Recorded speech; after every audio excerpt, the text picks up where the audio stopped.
संविधान। तो इस वीडियो में हम इस चैप्टर के क्वेश्चन आंसर्स को सॉल्व करेंगे। तो चलो आप अपनी कॉपी और पेन उठाओ और चलो मेरे साथ क्वेश्चन आंसर्स को सॉल्व करने।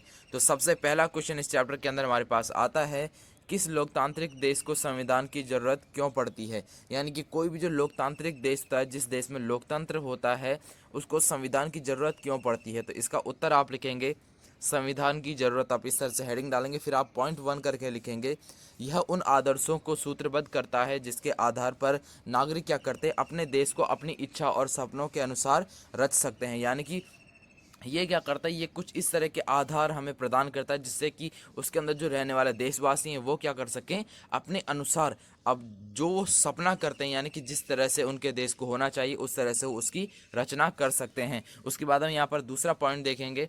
दूसरे पॉइंट में है, यह ऐसा नियम निश्चित करता है जिसके द्वारा शासकों के हाथों सत्ता के दुरुपयोग को रोका जा सके। यानी कि इसके द्वारा हम क्या कर सकते हैं, जो शासक होते हैं उनको अगर वो सत्ता का दुरुपयोग करते हैं तो लोकतंत्र के अंदर वो क्या होता है, उसको हम बचा सकते हैं। यानी कि लोकतंत्र के अंतर्गत वो क्या कर सकते हैं, दुरुपयोग नहीं कर सकते। उसके बाद हम देखते हैं यहाँ पर तीसरा है, संविधान यह भी सुनिश्चित करता है कि कोई ताकतवर समूह किसी दूसरे कम ताकतवर समूह या लोगों के खिलाफ अपनी ताकत का प्रयोग न कर सके। उसके बाद हम देख लेते हैं यहाँ पर अगला क्वेश्चन है, नीचे दिए गए दो दस्तावेजों के हिस्सों को देखिए। पहला कॉलम 1990 का नेपाल के संविधान का है और दूसरा कॉलम है कहाँ का, नेपाल के ताज़ा अंतरिम संविधान में से लिया गया है। तो हम यहाँ पर देख लेते हैं, नेपाल ने इन दोनों संविधानों में कार्यकारी शक्ति के उपयोग में क्या फ़र्क दिखाई पड़ता है, दिखाई देता है हमको। इस बात को ध्यान में रखते हुए है, क्या आपको लगता है कि नेपाल को एक नए संविधान की ज़रूरत है और क्यों। तो हम इसका उत्तर देख लेते हैं, नेपाल को एक नए संविधान की आवश्यकता। 1990 के संविधान में कार्यकारी शक्तियाँ राजा के हाथ में केंद्रित हैं, जबकि 2007 में अंतरिम संविधान में सत्ता की कार्यकारी शक्तियां मंत्रिपरिषद के हाथ में रहेगी। उसके बाद हम देखते हैं यहाँ पर दो है, यहाँ पर हाँ, नेपाल को नए संविधान की जरूरत है क्योंकि 1990 के संविधान में वे आदर्श निहित नहीं हैं जो नेपाल की जनता चाहती है।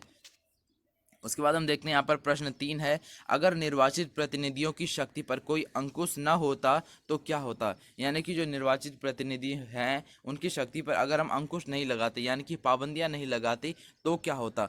तो हम यहाँ पर लिखेंगे, अगर शक्ति पर कोई अंकुश न हो तो यहाँ पर होगा पहला ऑप्शन, निर्वाचित प्रतिनिधि शक्तियों का दुरुपयोग करते तथा अपनी मनमानी करते। यानी कि जो प्रतिनिधि हमने चुने हैं वो क्या करते हैं, अपनी सत्ता का यानी कि अपनी शक्तियों का दुरुपयोग करते तथा मनमानी करते। वे किसी को भी डराने, धमकाने और दबाने की कोशिश करते और अल्पसंख्यकों की उपेक्षा करते। यानी कि वो लोगों को डराते, धमकाते, उनसे काम कराते। और अल्पसंख्यक वो होते हैं जिनकी संख्या क्या होती है, जिस समुदाय की संख्या कम होती है उसे अल्पसंख्यक कहते हैं। वे अपनी निर्णय जनता पर जबरदस्ती थोपते, जिस कारण से नागरिक अपने अधिकारों व स्वतंत्रताओं का उपयोग नहीं कर पाते। चौथा क्वेश्चन है यहाँ पर, निम्नलिखित स्थितियों में अल्पसंख्यक कौन है। इस स्थितियों में अल्पसंख्यकों के विचारों का सम्मान करना क्यों महत्वपूर्ण है, इसका एक एक कारण बताइए।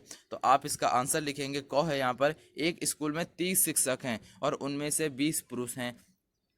अब हम देखते हैं यहाँ पर इसका उत्तर हम देख लेते हैं। तो क का उत्तर होगा महिलाएं अल्पसंख्यक की, क्योंकि 30 क्या है, 30 तो टोटल टीचर है, उसके अंदर फीमेल और मेल्स दोनों है, लेकिन उसमें से 20 क्या है, मेल है, यानी कि पुरुष है। तो 10 कितनी होगी, महिलाएं होंगी, और इसमें से कम कौन है, महिलाएं हैं। तो यहाँ पर होगा अल्पसंख्यक महिलाएं हैं। महिलाओं के विचारों का सम्मान करना महत्वपूर्ण है क्योंकि वे भी पुरुषों के बराबर योग्यता रखती हैं एवं स्कूलों में पुरुषों के बराबर ही भूमिका निभाती हैं। उसके बाद हम देख लेते हैं यहाँ पर ख है, एक शहर में 5% लोग बौद्ध धर्म के मानते हैं, बौद्ध धर्म को मानते हैं। तो यहाँ पर होगा बौद्ध अल्पसंख्यक है, उनके विचारों का सम्मान करना महत्वपूर्ण है क्योंकि भारत में धर्मनिरपेक्षता का पालन किया गया है, इसलिए प्रत्येक समुदाय को अपनी संस्कृति की रक्षा और विकास करने का अधिकार है। उसके बाद हम देख लेते हैं यहाँ पर गौ है, एक कारखाने के भोजनालय में 80% कर्मचारी शाकाहारी हैं। तो हम यहाँ पर देखते हैं करना चाहिए क्योंकि प्रत्येक व्यक्ति को अपनी पसंद चुनने का अधिकार है। उसके बाद हम देख लेते हैं यहाँ पर घ क्या है, 50 विद्यार्थियों की कक्षा में 40 विद्यार्थी संपन्न परिवारों से हैं। तो 10 कैसे परिवारों से होंगे, यहाँ पर आप देख सकते हैं गरीब परिवारों से। तो गरीब परिवार के विद्यार्थी अल्पसंख्यक हैं, उनके विचारों का सम्मान करना महत्वपूर्ण है क्योंकि सभी विद्यार्थियों को समान अवसर दिए जाने चाहिए ताकि प्रतिभा का विकास हो सके।